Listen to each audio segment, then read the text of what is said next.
With rebels having retreated and Syrian armed forces having moved into the opposition stronghold of Bab Ammar, there are calls in the international community for limited military intervention against President Bashar al-Assad's government. Daniel Pletka, an analyst with the Conservative American Enterprise Institute, agrees. So something that would not get us heavily involved, yes. But I think that we ought to look first at the option of arming the Free Syrian Army as our first line of offense against Assad. The Obama administration has said it will consider every tool available to stop the slaughter, but has made no comments on possibly supplying arms. Phyllis Bennis, an analyst with the Progressive Institute for Policy Studies, says any militarization is a bad idea.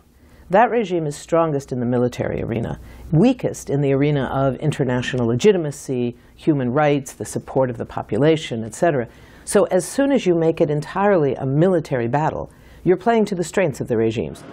Some experts argue the opposition is too fragmented and not under a central command, making it difficult to know to whom the weapons would go. Analyst Pletka says these concerns give pause, but are not crucial if the goal is to remove the Assad regime. Do we want to try and unify them politically and help them militarily through the provision of weaponry, potentially not necessarily directly by the United States, but by our Gulf allies, for example? I think the answer to that is yes.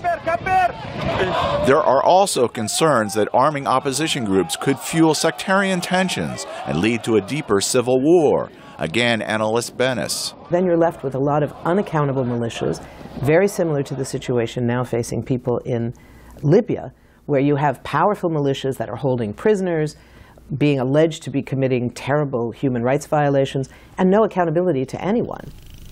There have also been reports of organizations on the U.S. terrorist list such as al-Qaeda and Hamas lending support to the opposition. Pletka argues the longer the U.S. waits, the more likely these groups will sway influence in Syria. The answer is find the people you want to work with, do your best to unify them, do your best to give them a political cause, a government in exile, a leadership that they can answer to, and then work with them to oust Assad. Until now, Saudi Arabia is believed to be the main supplier of weapons to the opposition, but Syria watchers believe more are on the way.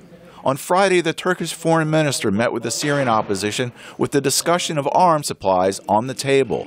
Jeff Swicord, VOA News, Washington.